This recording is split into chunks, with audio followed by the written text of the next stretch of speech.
কৃতজ্ঞতা প্রকাশ করছি। তিনি আমাদেরকে এই হিউম্যান রাইটস সোসাইটিকে যে তৌফিক দান করেছেন এই কাজটা সমাধান করার জন্য, এর জন্য আমি কৃতজ্ঞতা জানাচ্ছি আল্লাহর কাছে প্রথমে। তার পরবর্তীতে আমাদের হিউম্যান রাইটস সোসাইটির প্রতিষ্ঠাতা চেয়ারম্যান জনাব অ্যাডভোকেট সাইদুল হক সাইদ সাহেবের অনুপ্রাণিত হয়ে উনি সাহায্য পেয়েছেন আমাকে এই কাজটি করার জন্য। তারপরে আমি বায়োটেক বাংলাদেশের সাথে যোগাযোগ করি এবং সর্বোপরি এই এনায়েতুল্লাহ খন্দকার আমাদের উত্তরা শাখার সভাপতি, উনি অনেক দিন ধরে প্রচেষ্টা চালিয়ে যাচ্ছেন, আমার সাথে আলাপ আলোচনা করে একটা পর্যায়ে নিয়ে এসছেন। তারপর উনি এখন আমাদের মাঝে নাই, উনি দেশের বাইরে আছেন। আমি পুরো দায়িত্বটা আমি পালন করেছি, যথাযথভাবে চেষ্টা করেছি। কতটুকু সমাধান হয়েছে, কি হয়েছে না হয়েছে, এরপরে আমি কৃতজ্ঞতা জানাচ্ছি বায়োটেক বাংলাদেশের কর্ণধার জনাব নির্মল কান্তি দেওয়ার দাদাকে আমি কৃতজ্ঞতা জানাচ্ছি যে উনি সুন্দরভাবে একটা পাঠ সংযোজন করে দিয়েছেন।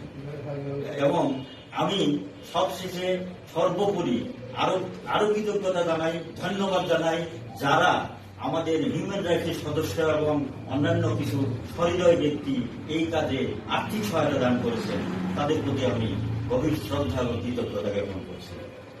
এখন আমি আপনাদের উদ্দেশ্যে, এখন উনি সুন্দরভাবে যে ওনার কর্মক্ষেত্রে যাবে এবং আমি নিজে ওনার কর্মক্ষেত্রে বিভিন্ন সমস্যা হয়েছে, উনি আমাকে ফোন করেছেন। আমি ওনাদের মাদ্রাসার প্রিন্সিপালের সাথে 2 বার কথা বলে যাতে ওনার চাকরির কোনো সমস্যা না হয় সে ব্যাপারে আমি চেষ্টা করেছি যে আমরা একটা ব্যবস্থা করতেছি, উনি চাকরিতে জয়েন করবে, আপনার চাকরির ব্যাপারে বেতন ঠিক রাখেন। আমি যা বলার ওনাকে বলে আমি ওনাকে কনভিন্স করতে সক্ষম হয়েছি এবং এই অবস্থায় উনি যাই আবার কর্মস্থলে যোগদান করুক, আমরা এই আশা করি। এবং আপনারা যারা উপস্থিত আছেন আপনারা সবাই তার জন্য দোয়া করবেন যেন ভবিষ্যৎ জীবনটা সে সুন্দরভাবে চালাতে পারে।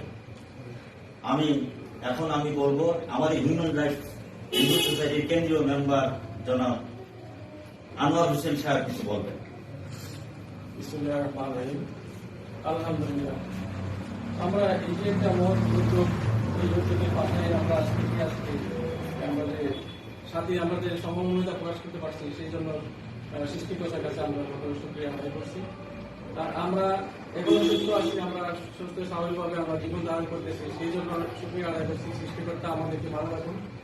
আর আমরা যারা এখন আপনারা সবাই দেখছেন যে এখানে একজন লোকের পাশে একজন লোক, মানে যে একটা আমাদের শরীরের 5টা অঙ্গ, এই যে অঙ্গগুলো আমাদের যে অঙ্গগুলো আছে, আমরা যেভাবে আমরা করতেছি, চলাফেরা করতে পারতেছি, উনি পারতেছেন না।